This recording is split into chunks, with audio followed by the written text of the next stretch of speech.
আজ আমি আপনাদের সামনে তুলে ধরতে যাচ্ছি এক প্রাচীন রাজ্যের করুণ গল্প, যা প্রাকৃতিক দুর্যোগের মুখে মাত্র কয়েক ঘন্টার মধ্যে ইতিহাসের পাতায় বিলীন হয়ে গিয়েছিল। সেই ভয়াবহ প্রাকৃতিক বিপর্যয়ে রাজ্যটি পরিণত হয়েছিল জীবন্ত কবরে। এই গল্প শুধুই ধ্বংসের নয়, মানুষের সাহস, ভালোবাসা আর আশা নিয়ে তৈরি। সে রাজ্যের মানুষ কিভাবে বিপদে লড়েছিল, একে অপরের পাশে দাঁড়িয়েছিল, কিন্তু শেষ মুহূর্তে সময়ের অবিরাম স্রোতে বিলীন হয়ে গিয়েছিল। তাহলে চলুন শুনি সে রাজ্যের গাথা, যেখানে বাঁচার লড়াই আর ভালোবাসার ছোঁয়া মিশে আছে অনন্য এক কাহিনীতে।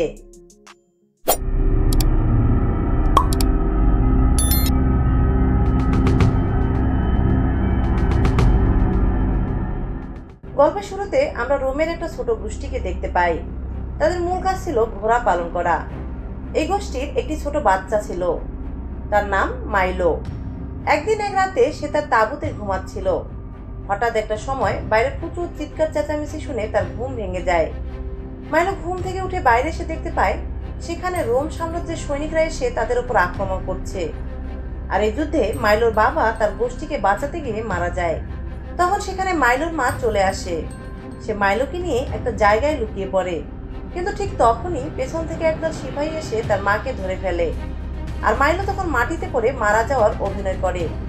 কিন্তু তখন সেখানে রাজ্যমন্ত্রী কর্পাস তার সঙ্গী প্রোকুলুসের সাথে সেখানে আসে। আর মন্ত্রী এসে সবাইকে বলে এই গোষ্ঠীকে মেরে ফেলে এখানে একটা রাস্তা তৈরি করা হবে। আর এটা শুনে মন্ত্রী এবং তার বাকি সৈনিকরা মাইলোর মা সহ বাকি সবাইকে মেরে ফেলে। মাইলো চোখের সামনে এসব কিছু দেখে মাইলো সেখানে জ্ঞান হারায়। সকালে যখন তার জ্ঞান ফেরে, সে দেখতে পায় মাইলোর বাবা সহ সব পুরুষদের মেরে একটা গাছের সাথে উল্টিয়ে ঝুলিয়ে রাখা হয়েছে। পুরো গোষ্ঠীর মধ্যে এখন শুধুমাত্র মাইলো একাই প্রাণে বেঁচে আছে।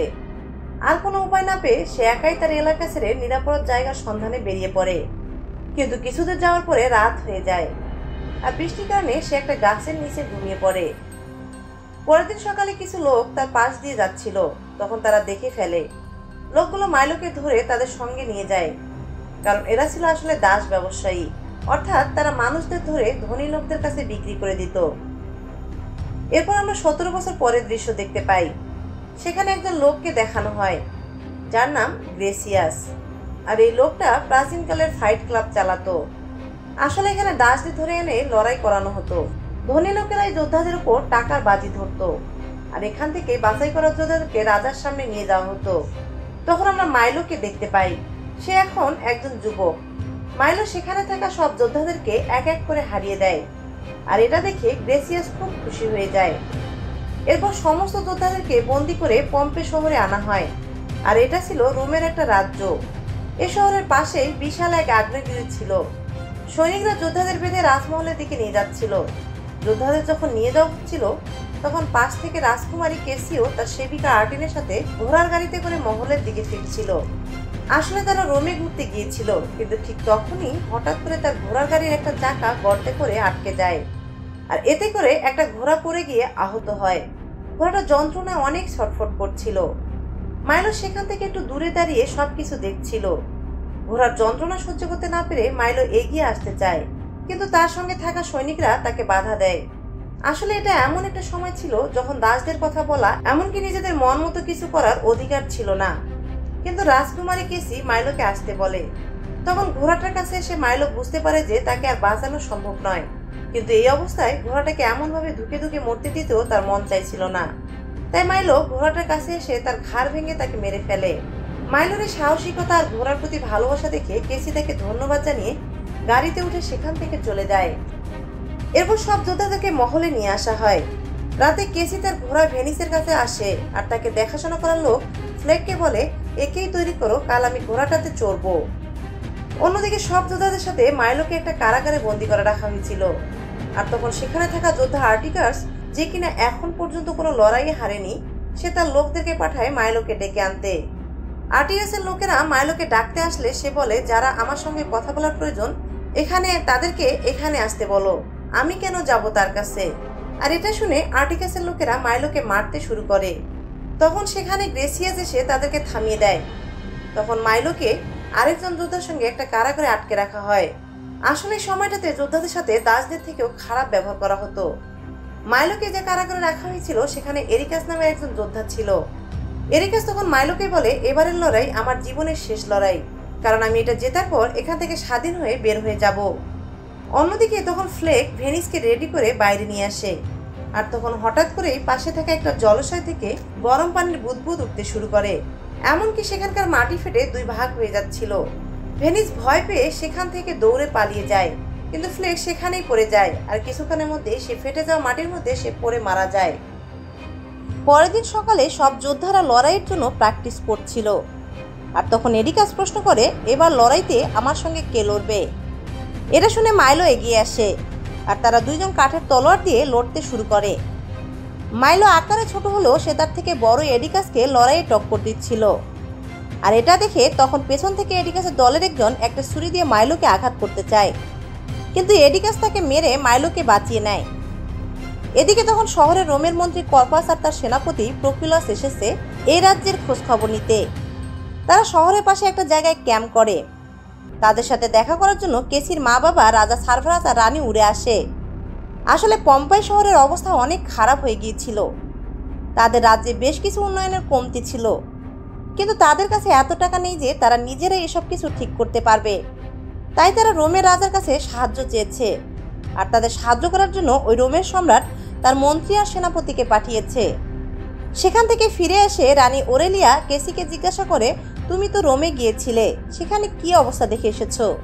কেসি তখন বলে, রোমের অবস্থা খুব একটা ভালো না, আর আমি শুনেছি তাদের মন্ত্রী কর্পাস লোকটাও খুব একটা সুবিধার না, তাই আমাদের উচিত হবে না তাদের সাথে হাত মেলানো। আর এসব কথা বলতে বলতে কেসি জানালা দিয়ে ফেনাসকে আসতে দেখে।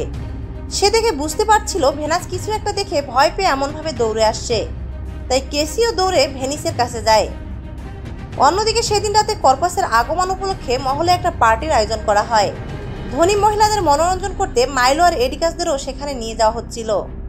মহলে যাওয়ার পথে রোমের সেনাপতি প্রকিলাসকে দেখে মাইলো তাকে চিনে ফেলে, কারণ 19 বছর আগে এই সেনাপতি তার সম্পূর্ণ গোষ্ঠীকে মেরেছিল। এদিকে সার্ভারাস পম্পাই নগরীকে আরো সুন্দর করার জন্য কিছু দালান কোঠার মডেল কর্ভাসকে দেখাচ্ছিল। তখন কর্ভাস বলে, রোমের সম্রাট এখন রাজধানীর লন্ডনের নিয়মকে পুনর্গঠন করা নিয়ে ব্যস্ত, কিন্তু সম্রাট তাদেরকে টাকা দিতে না চাইলেও সে টাকা দিতে রাজি আসছে।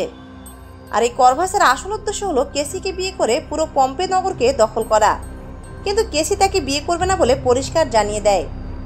পরবর্তীতে সেই পার্টিতে মাইলোর সাথে কেসির দেখা হয়ে যায়, কিন্তু হঠাৎ করে সেখানে ভূমিকম্প শুরু হয়, সবকিছু নড়তে শুরু করে, আর কিছুক্ষণের মধ্যে ভূমিকম্প আবারও থেমে যায়। ভূমিকম্পের কারণে ভেনিস ভয় পেয়ে আবার এদিক ওদিকে দৌড়ে পাগলামি করতে শুরু করে, আর তাকে শান্ত করার জন্য কেসি মাইলোকে আসতে অনুরোধ করে। মাইলো ভেনিসের কাছে এসে কিছুক্ষণের মধ্যে তাকে শান্ত করে ফেলে, কারণ সে ঘোড়াদের ব্যাপারে সবকিছু জানতো। এরপর কথায় কথায় মাইলো কেসিকে বলে কিভাবে সেনাপতি প্রকিলাস তাদের সম্পূর্ণ গোষ্ঠীকে মেরে ফেলেছিল। এটা শুনে কেসি অনেক কষ্ট পায়, কারণ সে প্রথম দেখাতেই মাইলোকে মনে মনে পছন্দ করে ফেলেছে। অন্যদিকে কারাগার থেকে মাইলোকে নিয়ে যেতে আসলে কেসি বলে, আমাকে রাজ্য থেকে অনেক দূরে নিয়ে চলে যাও। এটা শুনে মাইলো কিছু না ভেবে কেসিকে নিয়ে ভেনিসের পিঠে চলে সেখান থেকে পালাতে শুরু করে, কিন্তু কিছু দূর আসতে সৈন্যরা তাদেরকে চারদিক থেকে ঘিরে ধরে। তখন কেসি বলে, আমাকে রেখে তুমি পালিয়ে যাও, কিন্তু মাইলো যদি এটা করতো তাহলে সব দোষ কেসির উপর এসে পড়বে, আর এজন্য কেসিকে শাস্তিও পেতে হবে। তাই মাইলো সব দোষ নিজের কাঁধে নিয়ে তাদের কাছে ধরা দেয়। অন্যদিকে কর্ভাস এটা জানতে পেরে মাইলোকে মারতে সেখানে ছুটে চলে আসে, কিন্তু কেসি তখন মাইলোকে নামানোর জন্য অনেক অনুরোধ করলে অবশেষে কর্ভাস তাকে ছেড়ে দেয়। তবে এর পরিবর্তে মাইলোকে চাবুক মেরে শাস্তি দেওয়া হয়। পরের দিন সকালে শহরের সব মানুষ একটা বিশাল স্টেডিয়ামে জড়ো হয়, কারণ আজকে এখানে যোদ্ধাদের লড়াই হবে। সবাই সেটা উপভোগ করতে এখানে এসেছে। তখন মাইলো সহ অন্যান্য সব যোদ্ধাদেরকেও সেখানে এনে তাদেরকে শিকল দিয়ে হাত পা বেঁধে দেওয়া হয়, কারণ একক লড়াই হলে এডিকাস অবশ্যই জিতে যাবে, আর তখন শর্ত অনুযায়ী তাকে মুক্ত করে দিতে হবে। কিন্তু গ্রেসিয়াস তো এটা কিছুতেই হতে দিতে চায় না। এরপর কর্ভাস খেলা শুরু করার অনুমতি দিলে উপস্থিত সবাই চিৎকার করে তাকে স্বাগত জানায়। সব যোদ্ধারা লড়াইয়ের জন্য নিজেদের প্রস্তুত করে। অন্যদিকে রোমান সৈন্যদের সাথে কিছু যোদ্ধাদেরকেও সৈন্য সাজিয়ে ভেতরে পাঠানো হয় মাইলোকে মারার জন্য, কারণ কর্ভাস চাচ্ছিল না মাইলোকে বাঁচিয়ে রাখতে, আর সে মাইলো আর কেসির সম্পর্ক নিয়ে সন্দেহ করতে শুরু করেছিল। এমনকি কর্ভাস কেসি আর তার বাবাকে হুমকি দেয়, এটা বলে যে যদি কেসি তাকে বিয়ে করতে রাজি না হয় তাহলে সম্রাটের বিরুদ্ধে তার পরিবার ষড়যন্ত্র করছে। এই অজুহাতে সে তাদের পম্পনগরীকে সম্পূর্ণ ধুলায় মিশিয়ে দেবে। অন্যদিকে সে রোমান সৈন্যরা এরিকাসদের উপর ঝাঁপিয়ে পড়ে। তারা একে অপরকে শেষ করার জন্য প্রাণপণে লড়াই করতে থাকে। মাইলো আর এরিকাসও তখন কাঁধে কাঁধ মিলিয়ে তাদের সাথে লড়াই করে যায়। শেষ পর্যন্ত তারা সেই পাথরের স্তম্ভটাকে ভেঙে ফেলে যেখানে তাদেরকে বেঁধে রাখা হয়েছিল। তারপর মাইলো একটা ঘোড়া নিয়ে শিকলের সাহায্যে বাকি সৈন্যদের হারিয়ে দেয়। তখন সে যোদ্ধা যাকে পাঠানো হয়েছিল মাইলোকে মারার জন্য, সে মাইলোর সামনে আসে, কিন্তু তাকেও মাইলো খুব সহজেই হারিয়ে দেয়। এরপর মাইলো করভাসকে লক্ষ্য করে হামলা করে, কিন্তু তখনই তার সেনাপতি আক্রমণটা রুখে দিলে করভাস প্রাণে বেঁচে যায়। এতে করভাস প্রচণ্ড রেগে গিয়ে মাইলোকে মারতে আরও একদল সৈন্য সেখানে পাঠায়। এখানে যখনই সে তাদেরকে মৃত্যুদণ্ড ঘোষণা করতে যাবে, কেসি সাথে সাথে আঙ্গুলের ইশারায় তাদেরকে বিজয়ী ঘোষণা করে। এতে করভাস আরও বেশি রেগে যায়। সে তার সৈন্যদেরকে বলে কেসিকে বন্দি করতে, তাই তারা কেসিকে একটা ভেলোতে বন্দি করে রাখে।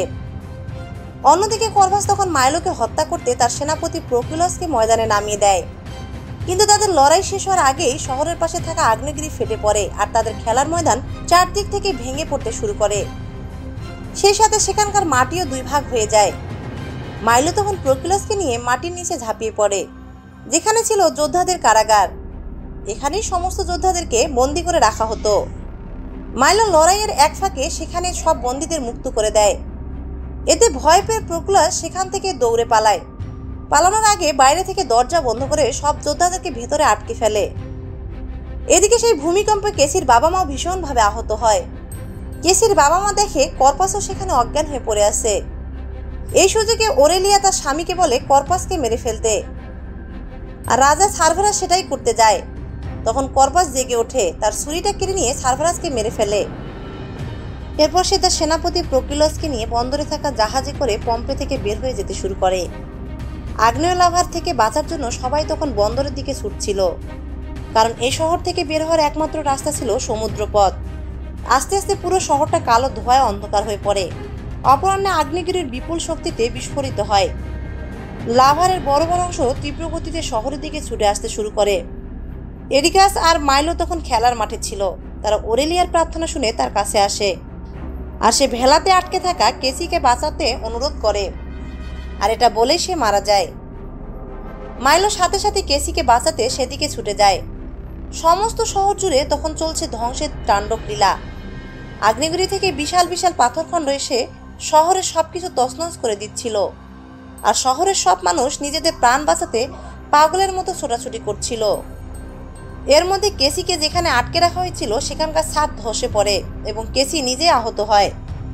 মাইলো যখন সেখানে এসে পৌঁছায়, তার সাথে কেসির সেবিকা দেখা হয়। তার সাহায্যে মাইলো দরজা ভেঙে কেসিকে উদ্ধার করে। কেসির জন্য তার সেবিকা পানি আনতে যায়, কিন্তু তখন ভেলাটার একটি অংশ ধসে সমুদ্রে পড়ে যায় এবং এতে করে সেবিকাও মারা যায়। অন্যদিকে করপাস তার সৈন্যদের নিয়ে বন্দর থেকে ছুটছিল, আর গ্রেসিয়াস তখন একটা জাহাজে করে এখান থেকে পালাচ্ছিল। তারা সমুদ্রের ওপরেই ছিল, আর ঠিক তখনই উপরের দিক থেকে এক বিশাল আগুনের গোলা এসে তাদের জাহাজ চূর্ণ বিচ্ছিন্ন করে দেয়। এখানেই সবাই মারা যায়। এরপর একটা শক্তিশালী ভূমিকম্পের কারণে সমুদ্রে এক বিশাল ঢেউ সৃষ্টি হয়, আর সেটা সোজা এগিয়ে আসতে আসতে থাকে পম্পের নগরের দিকে। এটা দেখে এরিকাস চিৎকার করে সবাইকে সেখান থেকে দূরে যেতে বলে। সুনামির তাণ্ডবে সেখানে থাকা জাহাজগুলো শহরের উপর আশ্রে পড়তে শুরু করে। ভয়ঙ্কর স্রোতে এসে আশ্রয় নেওয়া শহরের মানুষ এদিকে ফুটন্ত লাভার তপ্ত লাফার এবং অন্যদিকে সুনামির ঢেউয়ের দুই বিপদের মধ্যে পড়ে অসহায় হয়ে বারবার হয়ে এদিক ওদিক ছুটতে শুরু করে। সেই পাহাড় সমান স্রোত একে একে সবকিছু ভাসিয়ে নিয়ে যাচ্ছিল, কিন্তু শেষ পর্যন্ত প্রাসাদের প্রধান দেওয়ালে বাধা পেয়ে সুনামির এক অংশ থেকে কিছু মানুষ কোনো মতে বেঁচে যায়। এরপর এডিগাসের সাথে মাইলো আর কেসির দেখা হয়। সে বলে পালানোর মতো আর কোনো জাহাজ অবশিষ্ট নেই, তাই এখান থেকে পালানোর একমাত্র রাস্তা হলো ঘোড়া। তারা তিনজনে ঘোড়া খুঁজতে খুঁজতে আবারও সেই খেলার ময়দানে এসে পৌঁছায়। যখন এডিকাস আর মাইলো ঘোড়া খুঁজতে ব্যস্ত, তখন করপাস সেখানে চলে আসে। সে কেসিকে জোর করে তার ঘোড়ার গাড়িতে তুলে নেয়। কেসির চিৎকার শুনে মাইলোরা সেখানে চলে আসে। করপাস তাদের মেরে ফেলার জন্য তার সেনাপতি প্রোকিউলাস আর সৈন্যদের লেলিয়ে দেয়। বাকি থাকে শুধু সেনাপতি প্রোকিউলাস। এরপরে তাদের মধ্যে ভীষণ লড়াই চলতে থাকে। অবশেষে মাইলো আর এডিকাস মিলে সব সৈন্যদেরকে মেরে ফেলে। তখন এডিকাস কেসিকে বাঁচানোর জন্য মাইলোকে বলে, তুমি করপাসের পেছনে যাও, আমি প্রোকিউলাসকে দেখছি।